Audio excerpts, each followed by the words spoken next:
Hi friends, welcome to our channel Siri Ganesh embroidery. మనం మొబైల్లోన ఏవైతే designs యాప్లో డౌన్లోడ్ చేసుకుంటామో ఆ ఫైల్స్ అన్నీ మనం పెన్ డ్రైవ్లో ఎలా కాపీ చేసుకోవాలో ఓటీజీ కేబుల్ నుంచి ఇప్పుడు ఈ ప్రొసీజర్లో చూద్దాము. మనం మామూలుగా అయితే మొబైల్కి ఫస్ట్ అయితే ఓటీజీ కేబుల్ కనెక్ట్ చేయాలి.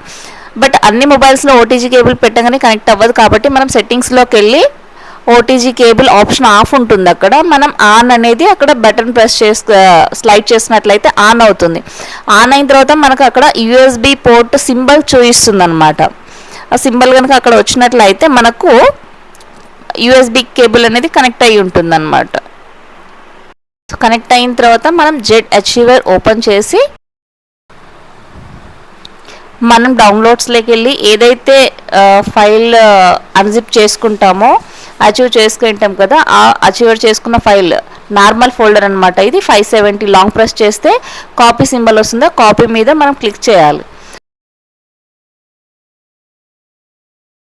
డౌన్లోడ్స్ వచ్చితే మనకు కింద యూఎస్బి పోర్ట్ ఏదైతే కనిపిస్తుందో దాని మీద ప్రెస్ చేస్తే మళ్ళీ అక్కడ మనం ఒక న్యూ ఫైల్ క్రియేట్ చేసుకోవాలన్నమాట. ప్లస్ సింబల్ దగ్గర ప్లస్ సింబల్ చేస్తే న్యూ ఫోల్డర్ వస్తుంది. మనం డౌన్లోడ్ చేసుకున్న వాటికన్నిటికీ ఒక ఫైల్ నేమ్ అనేది ఇచ్చుకోవాలి. సో ఈ డౌన్లోడ్స్ అన్నీ యాప్లో కనుక డౌన్లోడ్ చేసుకుంటాం కాబట్టి యాప్ అనేసి పెట్టుకుంటే సరిపోతుంది. ఫైల్ నేమ్ అక్కడ నేమ్ ఇచ్చుకున్న తర్వాత యాప్ డిజైన్స్ అనేసి ఓకే చేయాలి.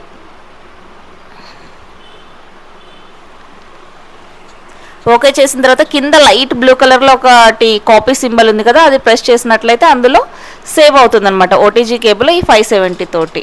చూసారు కదండి, ఈ వీడియో మీకు నచ్చినట్లయితే తప్పకుండా లైక్ చేయండి అండ్ షేర్ చేయండి. మరిన్ని ఇలాంటి వీడియోస్ కోసం మర్చిపోకుండా మా ఛానల్ని సబ్స్క్రైబ్ చేసుకోండి. థ్యాంక్ యూ అండి. నేను మీ మహాలక్ష్మి సైనింగ్ ఆఫ్.